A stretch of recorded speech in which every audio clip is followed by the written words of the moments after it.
आज Facebook live में आपका फिर से स्वागत है। कारक भाग 2 लेकर मैं आपके सामने उपस्थित हूँ। कल कारक भाग 1 में हमने संप्रदान तत्पुरुष संप्रदान कारक तक की जानकारी हासिल की थी। आज हम अपादान से शुरू करेंगे। अपादान कारक का चिन्ह होता है से, अलग होने के अर्थ में। अलग होना क्या है, इनकी चर्चा करने से पहले हम चर्चा इसकी करेंगे अपादान कारक क्या है। अपादान क्या है? अपादान का मतलब है कि अलग होने की स्थिति में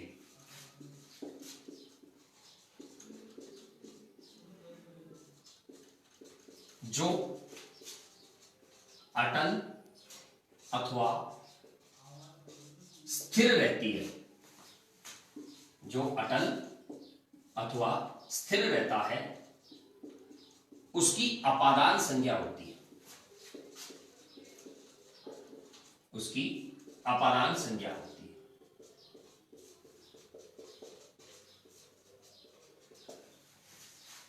इसका मतलब यह हुआ, मान लीजिए ये एक पेड़ है, इससे एक पत्ता नीचे गिर गया। हम देख सकते हैं पेड़ ज्यों का त्यों है, पेड़ की स्थिति में कोई फर्क नहीं पड़ा,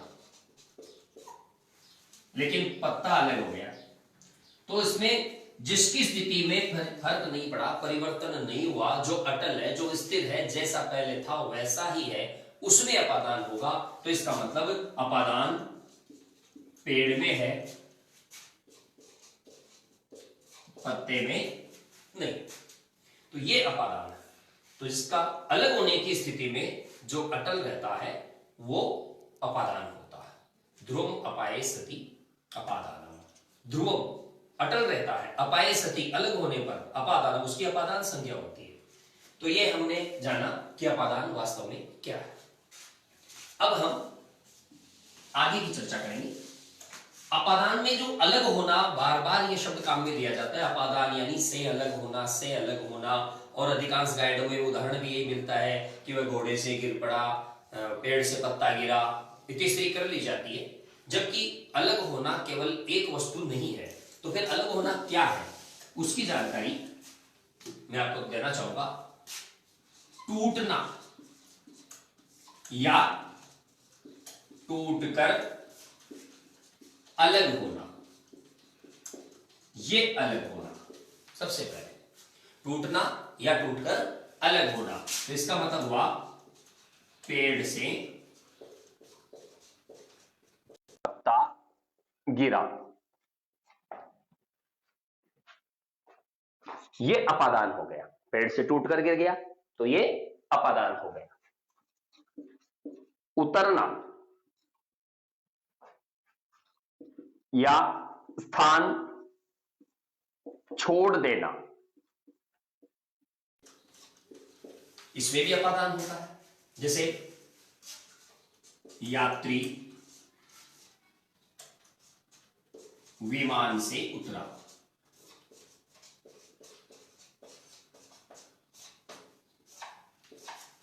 तो यहां भी अपादान होगा। तो अपादान केवल अलग होना, पेड़ से टूटकर गिरना नहीं होता है। तीसरी स्थिति छुपना, छुपने में भी अपादान है। जैसे चोर सिपाही से छुपता है, तो यहां पर यह भी अपादान है। इसके अलावा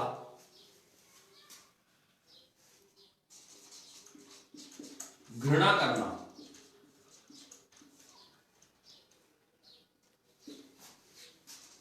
प्रमाद करना,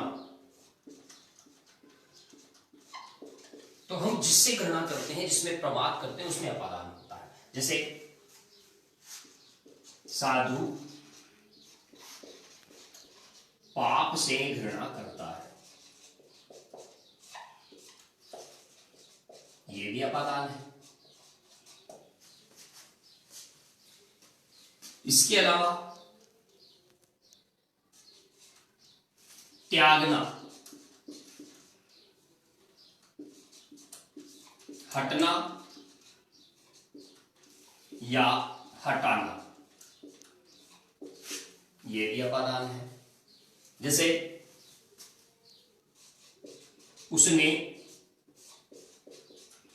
गांव छोड़ दिया, किसान खेत से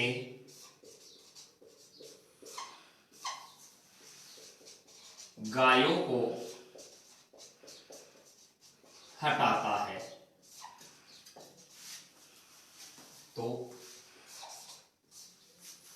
हटना, हटाना, त्यागना ये भी अपादान में आता है, अपादान कारक में आता है। जन्मांध होना,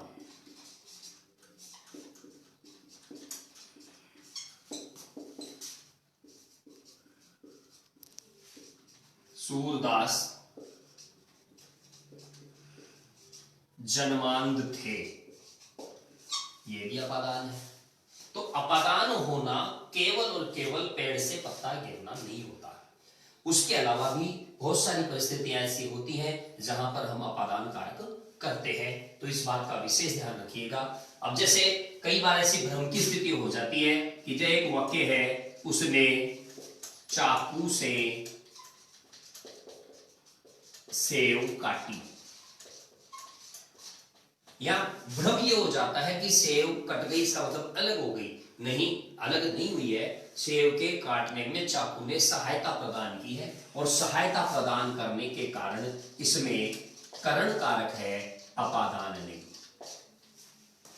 तो इस बात का हमें विशेष रूप से ध्यान रखना है कि जिस से का प्रयोग वहां पर हो, वो किसी वस्तु, व्यक्ति, स्थान से पृथकता दर्शाना चाहिए।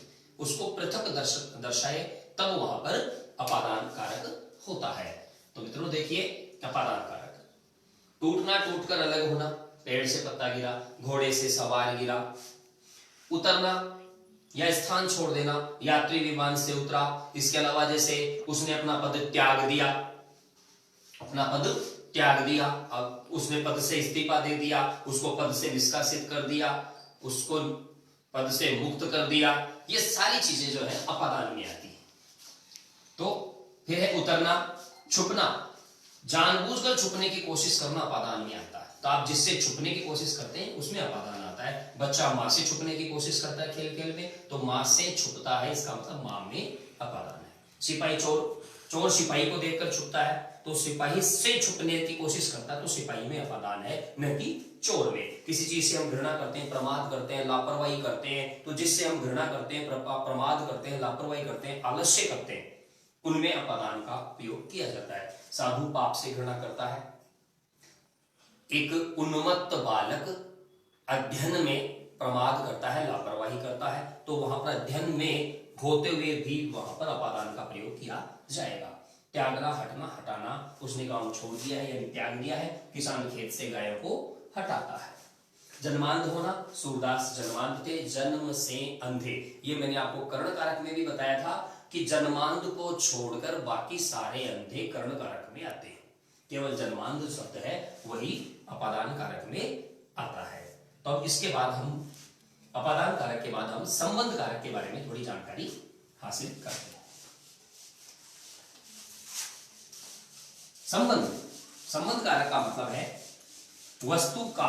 वस्तु या व्यक्ति या स्थान का वस्तु या व्यक्ति या स्थान से परस्पर संबंध दर्शाने के लिए जिनका प्रयोग किया जाता है, वो वहां पर संबंध कारक होता है। हम इसको यूं भी समझ सकते हैं कि संज्ञा या सर्वनाम के जिस रूप से हमें दो पदार्थ, दो व्यक्ति, दो स्थानों, या व्यक्ति पदार्थ या पदार्थ स्थान या स्थान व्यक्ति के मध्य संबंध का भाव प्रदर्शित किया जाता है, होता है, वहां संबंध कारक होता है। तो ये हो गया संबंध कारक। इसका मतलब ये हो जाता है कि संज्ञा अथवा सर्वनाम के जिस रूप से के जिस रूप से व्यक्ति, प्राणी, स्थान, पदार्थ के मध्य संबंध का बोध होता है,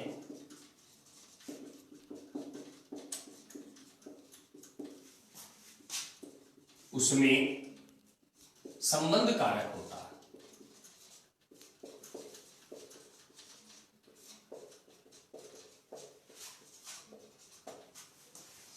अब संबंध हर प्रकार से हम इसको यूं समझ सकते हैं, जैसे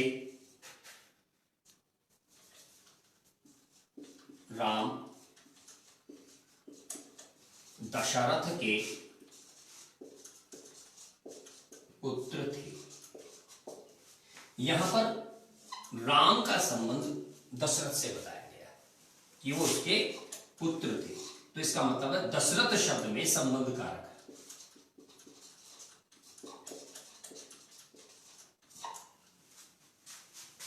दशरथ शब्द में संबंध कारक है, और संबंध कारक के जो परसर्ग हैं वो का, की, के, रा, री, रे, ना, नी, ने। ये जो रा, री, रे, ना, नी, ने, ये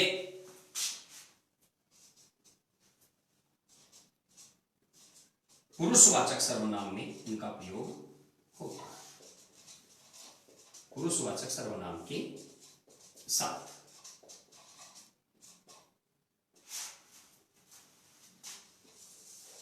नानी ने का प्रयोग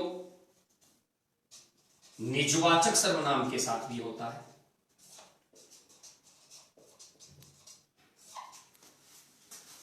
का, की, के का प्रयोग शेष सर्वनाम व संज्ञा शब्दों के साथ होता है।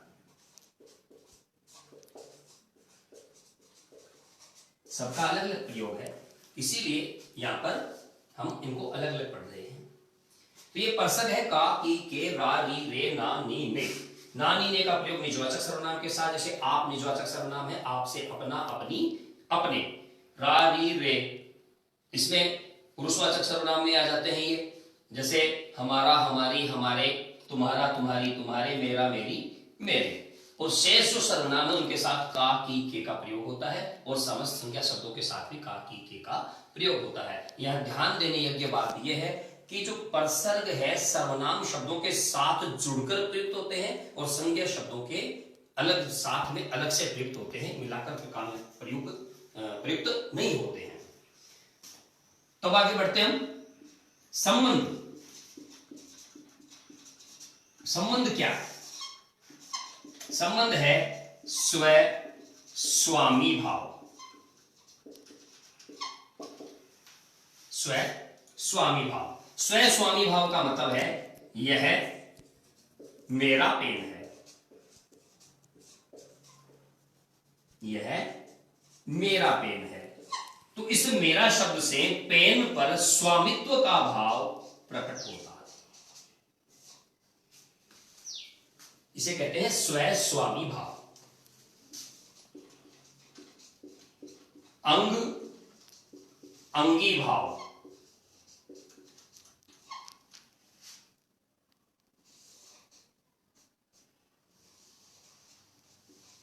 भृत्य स्वामी या सेवक सेव्य भाव। जैसे इसकी चर्चा हम करेंगे। सेवक सेव्य भाव, हनुमान राम के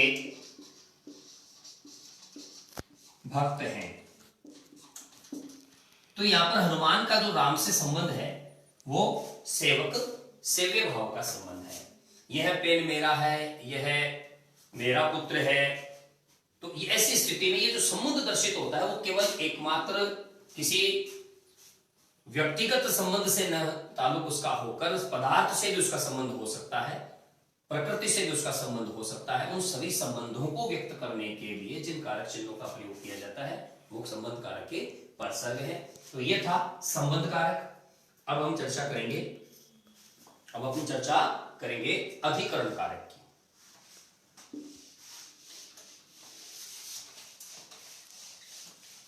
अधिकरण कारक, आधारो अधिकरणम।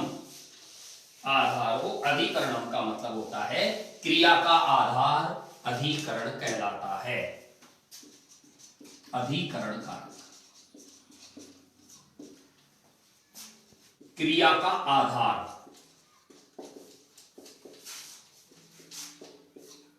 अधिकरण कहलाता है। क्रिया का आधार अधिकरण कहलाता है।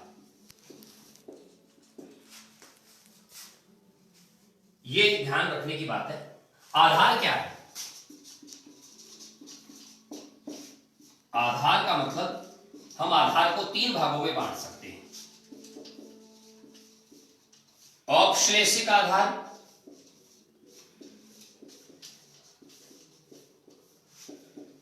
अभिव्यापक आधार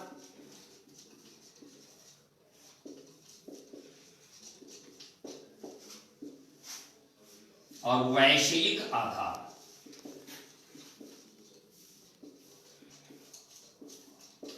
तीन प्रकार के आधार हम समझ सकते हैं। क्रिया का आधार सबसे पहले इसकी चर्चा करें, वह कुर्सी पर बैठा है। वह कुर्सी पर बैठा है, तो बैठने क्रिया का आधार कुर्सी है और आधार कुर्सी होने से यहां पर अधिकरण कारक का प्रयोग हुआ। तो ये आधार 3 प्रकार का होता है। पहला है औपश्लेषिक आधार, दूसरा अभिव्यापक आधार और तीसरा वैषयिक आधार। औपश्लेषिक आधार की हम बात करते हैं जिसमें आधार व आधेय में संयोग आदि का संबंध रहता है।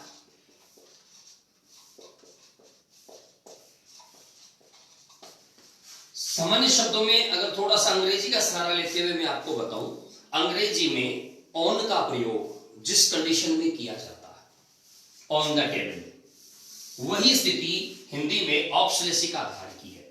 एक आधार का आधेय से संबंध होता है, संयोग आदि का संबंध होता है, स्पर्श आदि का संबंध होता है, वहां पर औपश्लेषिक आधार है। औपश्लेषिक आधार की जब हम बात करते हैं तो हम ये उदाहरण आसानी से समझ सकते हैं कि वह कुर्सी पर बैठा। कुर्सी आधेय आधार है और बैठने वाला आधेय है, तो दोनों के मध्य संपर्क है, क्योंकि कुर्सी पर जब हम बैठते हैं तो हमारा कुर्सी से संपर्क होता है, संयोग होता है। ऐसी स्थिति में वहां पर होता है औपश्लेषिक आधार। दूसरा है अभिव्यापक आधार। इसका मतलब है व्याप्ति। इसका मतलब है व्याप्ति। किसकी व्याप्ति? आधार व आधेय की व्यापकता, इसका विषय है। व्यापकता का मतलब है कि आधेय आधार में पूरी तरह व्याप्त, पूरी तरह व्याप्त है। जैसे तिलों में तेल,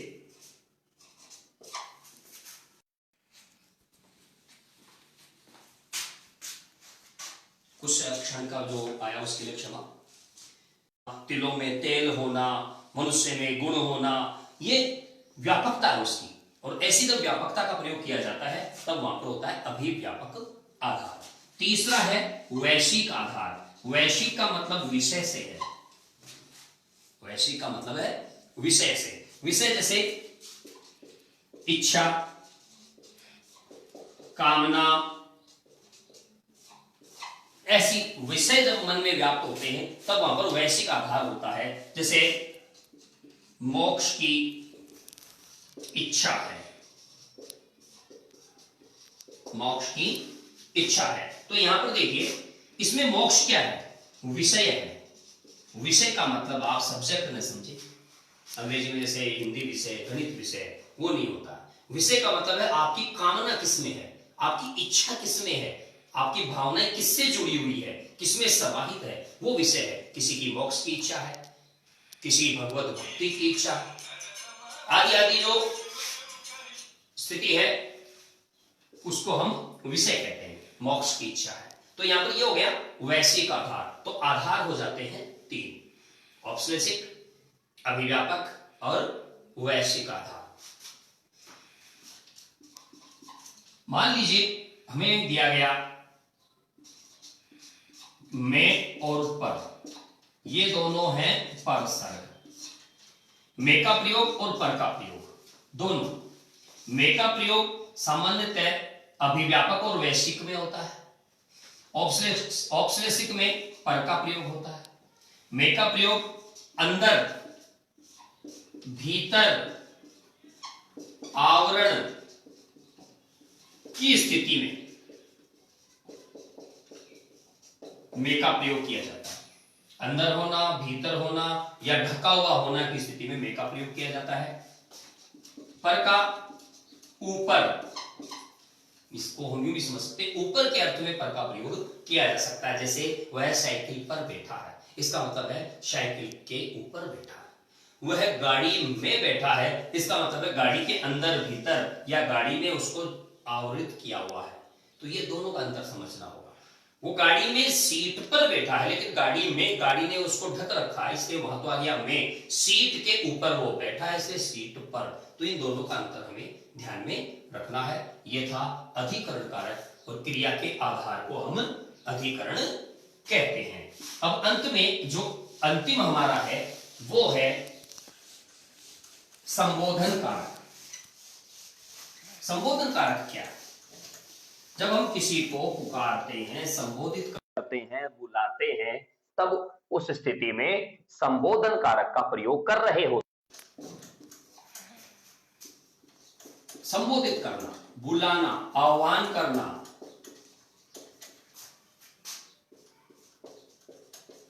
संबोधित करने पर संबोधन कारक होता है।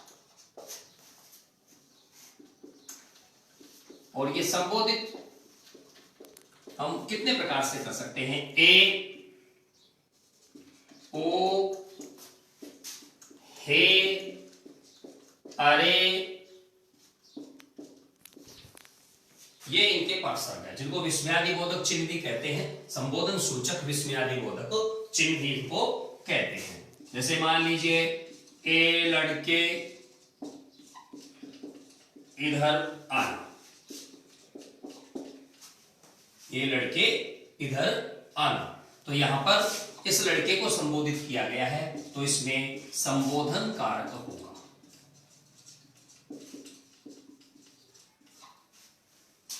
हे पुत्र,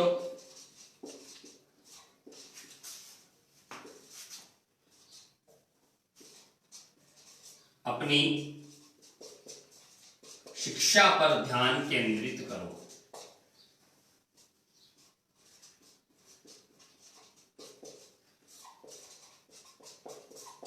तो यहां पर पुत्र को संबोधित किया गया है, इसलिए ये संबोधन कारक में आ जाता है। तो ये संबोधन कारक जो ज्यादा इतना बड़ा नहीं है। तो मित्रों, हमने कारक प्रकरण के बारे में 2 दिन में कुछ जानने का प्रयास किया है। एक सामान्य परिस्थितियों में जो शब्द काम में लिए जाते हैं, नियम काम में लिए जाते हैं, वो मैंने सरल भाषा में आपको समझाने का प्रयास किया है।